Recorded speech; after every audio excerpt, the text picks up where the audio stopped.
Welcome, brothers.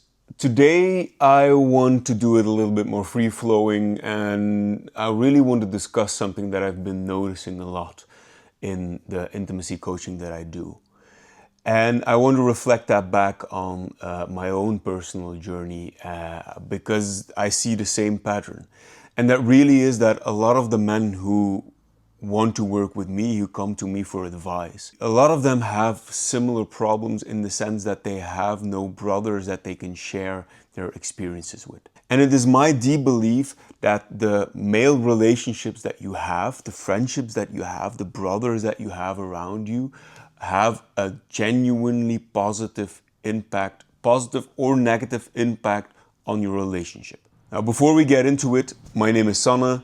I work as an erotic massage therapist for women, and what I've been learning in the last decade or so about relating better with women, I now teach to men as an intimacy coach. My journey with becoming better with women started off in my early 20s, and I always had women around. That was not really my problem specifically, because I naturally gravitated towards women, having grown up with a single mother, having a sister.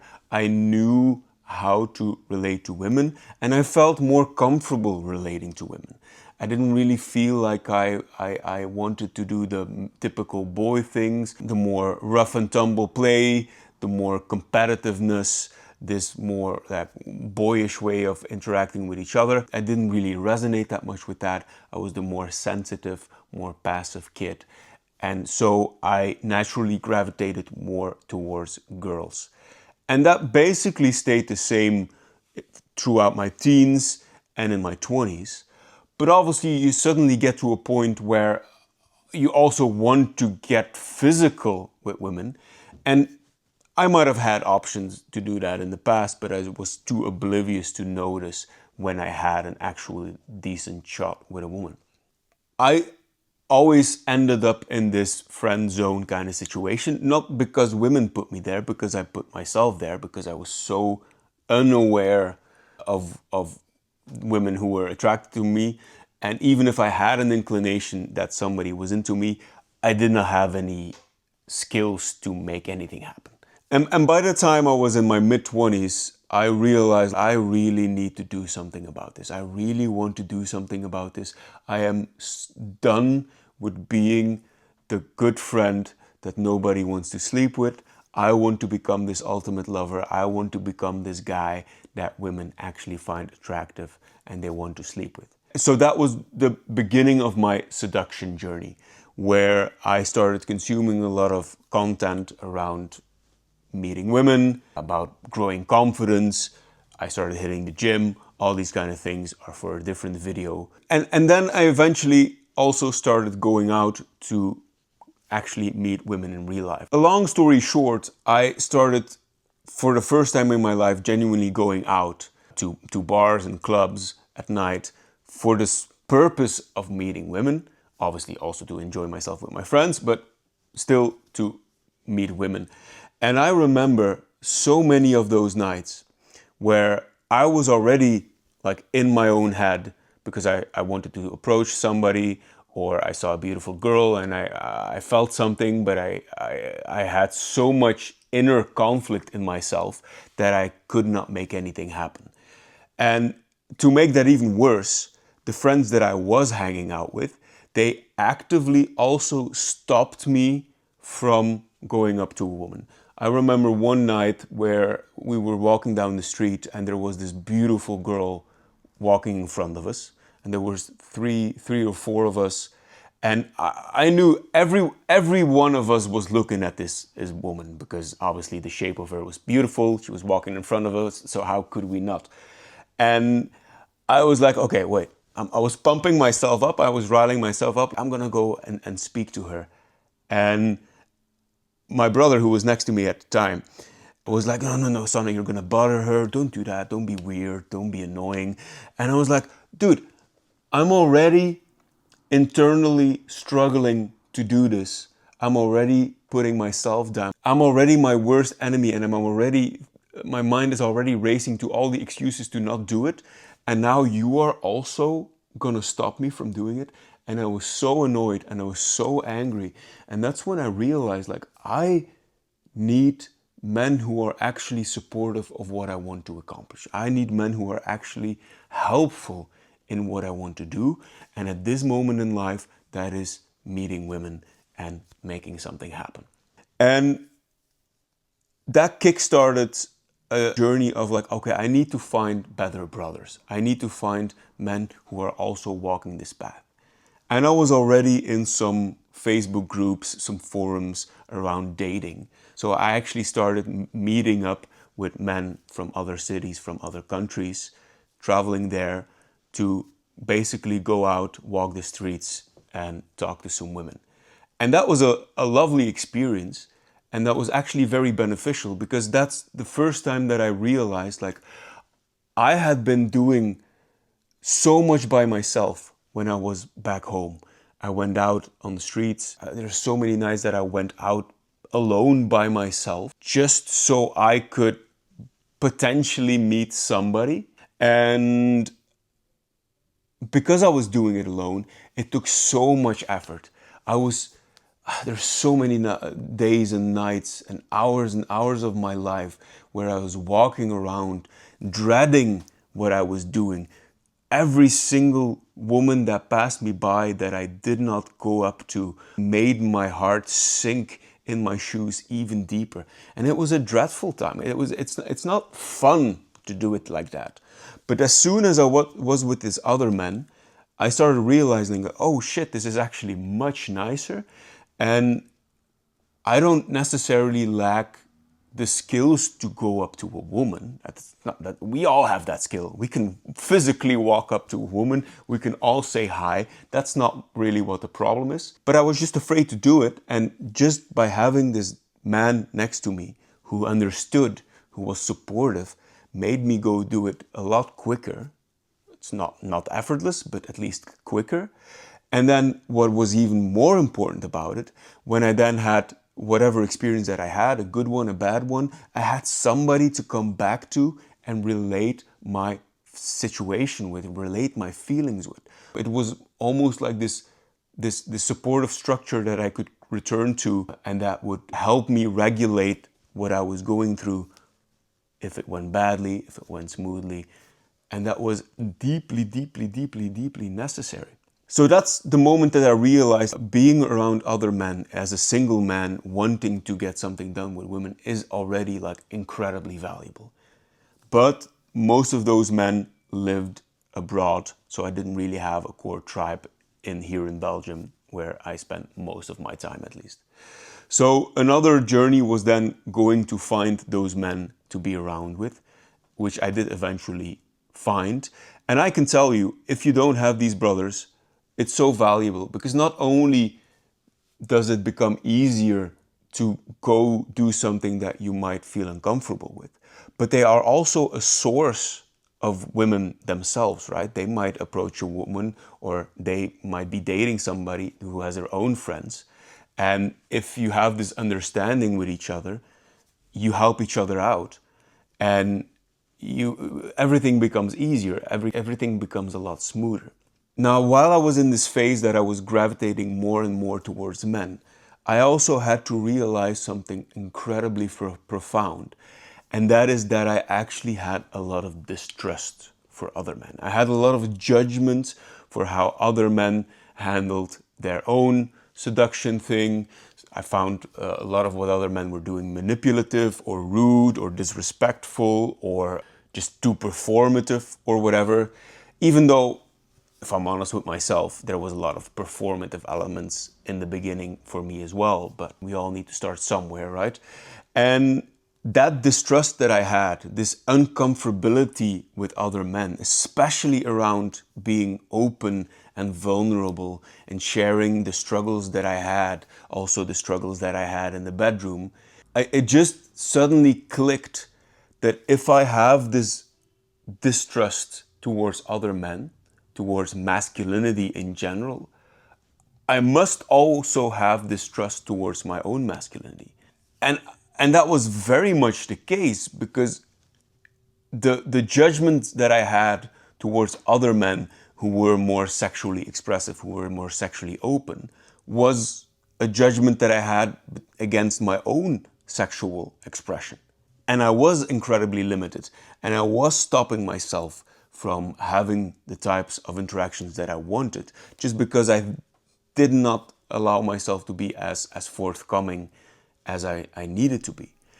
And I also quickly started realizing that by having this culture of silence, where men basically don't share the deep worries that they have, the deep struggles that they have, we are actively sabotaging each other for having better relationships, not just with other men, but also with women specifically. Because you have to think about it in this way. If you're a normal man who has grown up keeping things to himself, if you're like this lone wolf archetype, which in many ways I was in my past, where is your training coming from? Where are you training for the relationship that you're going to be in? She is going to demand you to be more open, to be more vulnerable, to be more expressive. And since you've never really done that, it's going to be, first of all, very difficult to get to that place.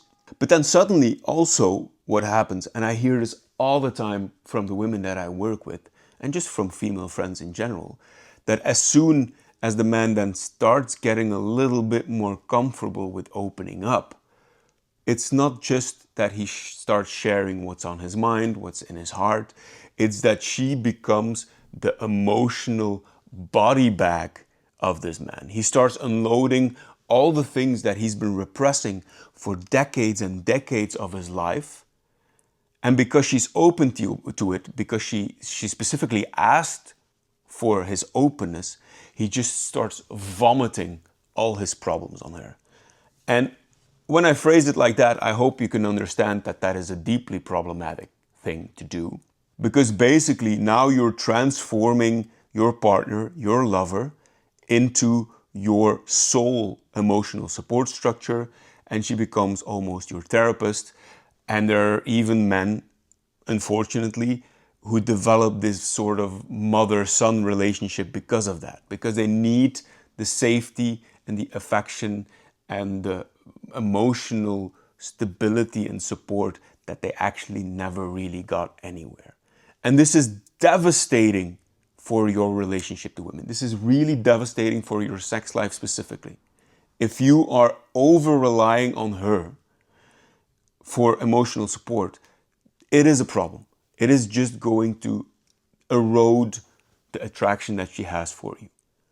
And a lot of men, when they hear this, they just think like, okay, I'm not supposed to open up with my woman. But that is the worst conclusion that you can take from this.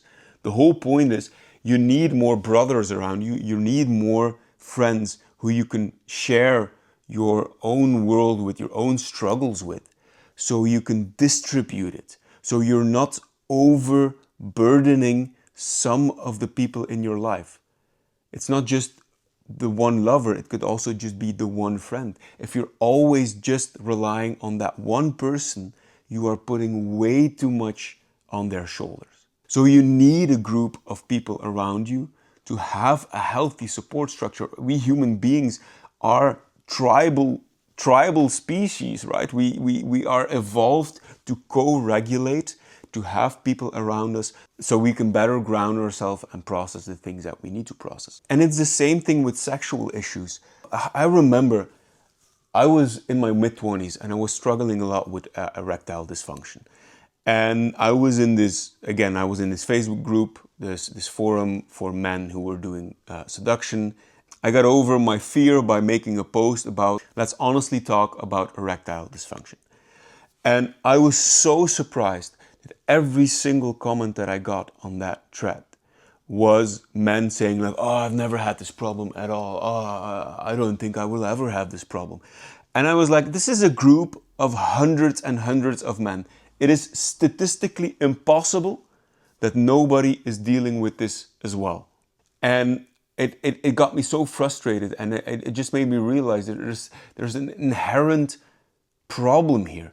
I'm sure there were men there who were struggling with it, but they were not responding, they were not opening up, and I get it. If you do that, you think other people will perceive you as incapable, as weak, and if you already have worthiness problems, which most men have, that's going to create an extra barrier to opening up. But it is exactly the fact that we're not talking about these things that are creating the problems that we have. The performance anxiety, all the sexual shame, all the guilt we might feel, or the insecurities we might have, all of that is kept alive by the fact that we as men do not talk to each other about these kind of things. There's so much heaviness around us not being able to perform as much as well as we want with women among men, and that heaviness does not need to be there. It does not need to be there if we just opened up a little bit more. And it's important for many different reasons. First of all, you start understanding that you are not alone in the problems that you are dealing with. And that alone is incredibly significant. But then obviously as well, when you have more voices you can talk to, when you have more men around you, you also get different perspectives. By definition, you cannot solve the problems that you have, because if you didn't know how to solve them, it would not be a problem anymore. You need outside influence, you need outside perspectives to shift your mindset on things. You also need men around you that will tell you when you're fucking up. There's so many situations in a relationship which are inherently complex and messy, where sometimes you just need to talk to a guy and a guy needs to respond with like, dude, you're not handling this situation correctly. This accountability is also an incredible element. And all of this also leads into the fact that if you cannot share these things, and if you cannot learn from other men, and if you over-rely on your partner for your support, think about what happens when you then actually leave that relationship, when that relationship comes to an end. So many men are completely devastated when their relationship ends, just because they don't have that emotional support structure. And because they over-relied on her, now she's gone, and what are they going to do with their emotions then? It is my firm belief that a lot of men stay in undesirable relationships, or a lot of men struggle for much longer than they have to after a breakup, because they don't have a source of vulnerability, of intimacy, of affection in their lives, aside from their partner. And this should not come as a surprise, right? If you just look at any woman, if she goes through a breakup, she usually deals with it a lot more smoothly and a lot more quickly than we tend to do, exactly because she can talk about it with all her friends, and she's probably already processed a lot of the hurt and the emotions around it before the relationship even comes to an end. And to conclude all this, another big reason why you need to have brothers in your life is because, if you think about it, masculinity is an energy, femininity is an energy, and what needs to happen with energies, they need to be charged, you need to be recharged. If you are in a situation, and I know a guy like this who has a wife and he has a couple of daughters, so he is around feminine energy all the time, and it's so incredibly easy as a man to just be sucked into that femininity. And I'm not saying having access to your femininity is a bad thing, quite the opposite. But you also have to realize that if you want to keep attraction alive, if you want to keep a woman interested in you intimately and physically, you also have to basically top up your own masculine energy, especially if you're in a situation where you have little sources of it because you're surrounded by femininity. And that's why it's also so important to have good brothers around you, so you can recharge yourself. You can go into the woods, make some fires, do some healthy competition, whatever that men tend to want to do, to recharge himself, so you can go back home and you can stand in front of your woman radiating that masculine energy, which she will then be deeply attracted to, and that will activate her own femininity. But if you never do that, if you just become this compliant, passive, soft, comfortable man, it's going to be devastating for your erotic life. And I can say, being this boy that really did not gravitate towards these more man kind of things, as soon as I started actually engaging with these activities, I started to realize how incredibly important that was for me, how much I really needed that. Because there was a point in my seduction journey where I got very good with women, but I still felt a certain barrier. I was still not able to cross certain bridges with women and in my own sexuality. And it is only by interacting with other men and developing that masculine side of myself that I got through those barriers. And what those specific barriers are for a different video. But I just wanted to elaborate on this as well, is that I had to realize that a lot of the limitations that I felt in my relationships to women were exactly because I had limitations toward men and masculinity. And this is really what the thesis of this whole video is really about. I wanted to give you a couple of different angles to really start thinking about, do I have the necessary men in my life to accomplish the things that I want to accomplish in my life?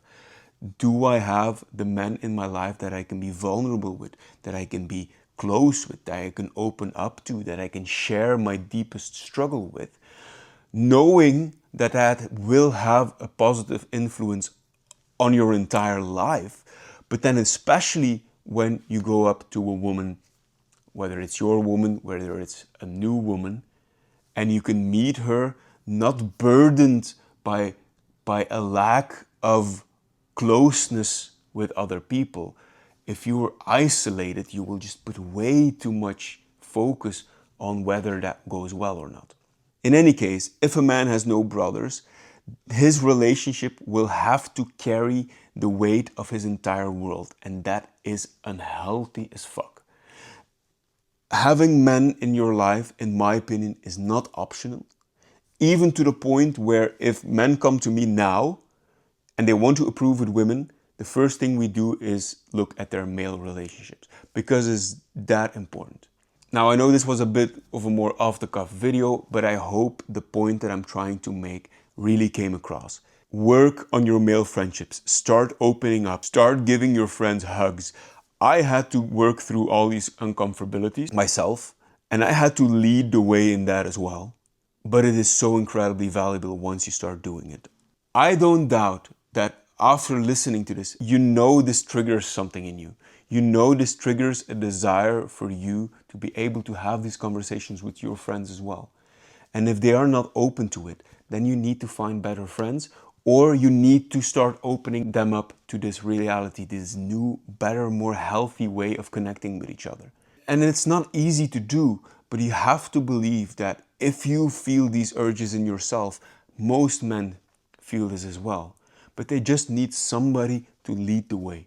Now, if you actually want to be in a space where men are open and they are helping you in the things that you want to accomplish, especially around dating, relationships, and women, you can join my community. That's really the essence of what we're trying to accomplish. This brotherhood where we all support each other to becoming the best lovers, the best men, the best partners that we can be. I also want to thank you all for watching, and I would like to ask you to subscribe to the channel, to like the video, and to leave a comment. This is free stuff, and it takes only a couple of seconds for you to do, and it is hugely beneficial to me. I deeply appreciate all the support that I can get. Maybe send this video to a brother, maybe it will start a conversation, maybe it will be the things that make it so you can open up to each other. In any case, my name is Sanne. Thank you for watching, and I'll see you in the next video.